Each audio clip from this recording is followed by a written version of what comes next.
प्यारे भारतवासियों, नमस्कार। मैं कमांडर सुधीर कुमार फिर आपके सामने प्रस्तुत हो रहा हूं अपने pulse beat of India YouTube channel के द्वारा। और एक बहुत ही महत्वपूर्ण मुद्दा जिसको हम सभी लोग आज फेस कर रहे हैं वो है कोविड का फेज 2, जो बहुत ही हमारे देश के हर कोने कोने में फैला हुआ है और जिसकी वजह से एक अफरा तफरी मच रही है। मैं आपको बताना चाहूँगा कि हम सभी लोग इस त्रासदी से एकजुट होकर और एक दूसरे का साथ देकर और घबराना नहीं करके ही हम इससे बाहर निकल सकते हैं और इसके खिलाफ हम जीत सकते हैं। मैं आपको दो चार उदाहरण दूंगा। जैसे देखिए, आप ऑक्सीजन की मारामार चारों तरफ हो रही है। आज भारतवर्ष में जो हमारी ऑक्सीजन बनाने की कैपेसिटी है वो है 9,000 मेट्रिक टन पर डे, लेकिन हमारा जो हमें ज़रूरत है वो सिर्फ 7 से 8,000 tonne maximum metric tonne per day की हमें ज़रूरत है। इसका मतलब हम ज़्यादा ऑक्सीजन बना रहे हैं, लेकिन फिर भी ऑक्सीजन की ज़रूरत पड़ रही है। वो इसलिए कि ये बहुत ही अनप्रेसिडेंटेड और ये अचानक जो फेज 2 की लहर आई है। तो इसमें मैं यही कहना चाहूँगा कि इतने जो हमारा सप्लाई चेन है, जो हमारा ट्रांसपोर्ट नेटवर्क है, उसको सुधारने में गवर्नमेंट जुटी हुई है और शीघ्र ही 1 वीक के अंदर ऑक्सीजन की कहीं भी किसी भी हॉस्पिटल में और किसी भी प्राथमिक चिकित्सालय जहाँ पे कोविड का ट्रीटमेंट हो रहा है, कहीं पर भी कमी यहाँ पे भारतवर्ष में नहीं रहेगी। जो लिडे, जो एक तरीके से ऑक्सीजन सबसे ज़्यादा बनाने की हमारी कंपनी है इंडिया में, उसकी पर डे कैपेसिटी थी 2,000 मेट्रिक टन। आज वो जो है वो 2,500 उसने अपग्रेड कर दिए हैं। उसके पास में 150 कंटेनर थे, क्रायोजेनिक कंटेनर्स, जिनके द्वारा वो ऑक्सीजन भारत के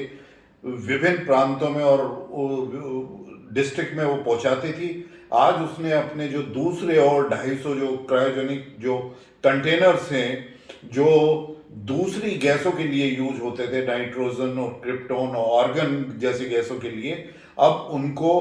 वो ऑक्सीजन में कन्वर्ट कर रहे हैं। टाटा कंपनी उसके लिए आगे आई है, अडानी भी आगे आए हैं, आईटीसी कंपनी भी आगे आई है और इस तरीके से जो हमारे बिजनेस घराने हैं वो उसमें हेल्प कर रहे हैं। बाहर से भी ऑक्सीजन कंसंट्रेटर्स, ऑक्सीजन प्लांट्स और इस तरह के क्रायोजेनिक कंटेनर्स आ रहे हैं। एयरफोर्स, नौसेना और भारतीय आर्मी और डीआरडीओ के ऑर्गेनाइजेशंस भी ज़्यादा से ज़्यादा बेड और दूसरे हॉस्पिटल की व्यवस्था कर रही है। तो इसलिए मैं आपसे कहना चाहूँगा कि अफरा तफरी ना करें और सबसे पहले हम अपना विश्वास रखें। हमारा जो होप है, जो हमारा एक सेंचुरी ओल्ड जो कल्चर है, आस्था का, विश्वास का, अपने आप में एक विश्वास जगाने का, एक कलेक्टिव कॉन्शियसनेस को जगाने का, एक दूसरे के साथ खड़ा होना, यदि हम अपनी सेफ्टी को लेते हुए हम अपने मास्क लगा के रखें, सैनिटाइजेशन करें, लेकिन यदि ऑनलाइन, फोन पर और किसी भी तरीके से यदि कहीं किसी मरीज को भर्ती करने में या उसको ऑक्सीजन प्राप्त करने में या उसको डॉक्टर का कांटेक्ट देने में या उसके लिए दवाई उपलब्ध कराने में इस तरीके से काफ़ी सहयोग हम कर सकते हैं। लेकिन मेरा बार बार अनुरोध यही है कि अफरा तफरी बिल्कुल मत करें। कुछ लोग ऐसे हैं जो अपनी अपनी जो उनके कांटेक्ट हैं उनका फ़ायदा उठा रहे हैं, या जो हमारे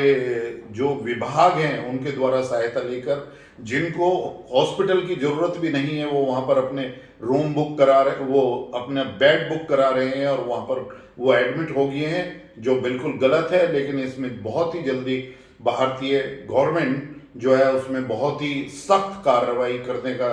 उन्होंने विचार बना लिया है। और मेरी भारतीय जो हमारी जो गवर्नमेंट ऑफ इंडिया से वो यही अनुरोध है कि हम जल्दी से जल्दी एक डेटा सेंटर बहुत जल्दी बनाएं। आज ज़रूरत है, जो अफरा तफरी मची हुई है, वो ना तो ये पता है कि किस हॉस्पिटल में किस टाइम पर ऑक्सीजन ख़त्म हो रही है, ना ये पता है कि किस किस वार्ड में ऑक्सीजन में आईसीयू बेड कितने हैं और कितने लोग वहाँ पर हैं। और ये भी एक ऑथेंटिक इंफॉर्मेशन सभी जो मेडिकल सुपरिटेंडेंट है हॉस्पिटल के पास होनी चाहिए कि किनको ऑक्सीजन की ज़रूरत है, किनको आईसीयू की ज़रूरत है, किनको जनरल वार्ड की ज़रूरत है, किनको हम घर में ही जो प्रिस्क्रिप्शन ऑनलाइन देकर ठीक कर सकते हैं, इन सभी की जानकारी। हमारे कितने डिस्ट्रिक्ट हैं इंडिया में, वो 670, 677, 700 यदि आप लें, और उसमें कितने हॉस्पिटल हैं जहां पर कोविड का ट्रीटमेंट चल रहा है। इस सारी इंफॉर्मेशन को रियल टाइम में हमें कलेक्ट करना है, और वहां पर कितने डॉक्टर्स हैं, किस किस शिफ्ट में वहां पर आ रहे हैं, और हमारे किस किस तरीके से मरीज जो हैं जो टेस्टिंग के बाद में कहाँ कहाँ पर आ रहे हैं। तो इन रिसोर्सेज को हम अच्छी तरीके से यूटिलाइजेशन कर सके। और जैसे मैंने कहा कि हमारी ऑक्सीजन की जो सप्लाई चेन है वो दुरुस्त होने वाली है 1 वीक के अंदर, और 1 वीक के अंदर ही नहीं, मैं भारतवासियों आपको एक और चीज बताना चाहता हूं कि आज जब हम इन सब चीजों से गुजर रहे हैं, तो इसी से नहीं, हमें अभी जो थर्ड वेव आने वाली है जिसमें ये महसूस किया जा रहा है, ये उम्मीद जताई जा रही है कि वो बच्चों को भी करेगी, तो हमें अपनी ऑक्सीजन प्रणाली, हमें अपना मेडिको स्टाफ और ये सारे लोग जो अभी सेंट्रल गवर्नमेंट ने ऑर्डिनेंस लाया है कि हमारे जो फाइनल ईयर के स्टूडेंट्स हैं, जो पीजी स्टूडेंट्स हैं, जो हमारी नर्सिंग के फाइनल ईयर के स्टूडेंट्स हैं, उन सबको हम कैसे second line of Covid warrior की तरह से हम तैयार कर रहे हैं। तो इन सब सुविधाओं का, तो ऐसे उसमें हमें क्या, हमें बहुत ही धैर्य से और बहुत ही हिम्मत के साथ में काम लेना है। आज मैं बताऊं, मेरे चारों तरफ काफ़ी लोग हैं जिनको कोविड के सिम्टम हुए, आरटीपीसीआर से उनका पॉजिटिव आया, लेकिन वो अपने घर पर रुके, ऑक्सीमीटर से वो अपना ऑक्सीजन करते रहे, और जो जितनी दवाई उनको खानी थी वो सारी की सारी आप वो करते रहे। अब मैं आपको एक बहुत ही अच्छा एक उदाहरण बताऊंगा कि ऐसा हुआ कि दो बहुत ही पक्के दोस्त जो बचपन से साथ साथ बड़े हुए थे, वो दोनों दोस्त एक शाम को उन्होंने ड्रिंक किया, और जब दोनों ने ड्रिंक करके इतनी ड्रिंक कर ली कि एक दूसरे के साथ मजाक करने लगे। जब मजाक करने लगे तो एक दोस्त ने ऐसे ही सोचा कि मैं दूसरे दोस्त को जो है ना मैं डरा सकता हूं, और उसने कहा कि देखो मैं तुम्हें गोली मार दूंगा, जबकि उसके पास में कोई ऐसी चीज नहीं थी जिससे वो गोली मार सकता, लेकिन दोनों नशे की हालत में थे। दूसरे दोस्त ने कहा यार मैं तेरे को जानता हूं बचपन से, तू मेरे को गोली नहीं मार सकता, लेकिन उसने कहा कि नहीं मार सकता हूं, देख ऐसे मैं मारता हूं, और उसने उंगली से जो इशारा किया, और वो दूसरा जो उसका दोस्त सामने था वो नशे में उसे लगा कि शायद, फिर उसने इसी तरीके से हाथ करके जैसे गोली की आवाज आती है मुंह से ऐसे आवाज निकाली, और सामने वाला दोस्त जो है ना वो वाकई में एकदम से ढेर हो गया। बाद में पुलिस ने और जब डॉक्टर्स ने उसका पोस्टमार्टम देखा तो उसका देखा कि अंदर जो है वो दिल पे अटैक हुआ है, और वो बिल्कुल ऐसे अटैक हुआ है दिल पे कि वाकई जैसे गोली लगी हो, लेकिन शरीर में कोई गोली नहीं थी। तो इसका मतलब ये है कि जो हमारे ऊपर जो हमारे ब्रेन है, जो हमारे ब्रेन का असर पड़ता है, उससे ही हमारी बॉडी पूरी कंट्रोल्ड होती है। यदि हम दिमागी रूप से बहुत सक्षम होंगे तो फैमिली में अपने बच्चों को और अपने रिश्तेदारों को, अपने दोस्तों को, सभी एक दूसरे के लिए पॉजिटिविटी और एक आशा की लहर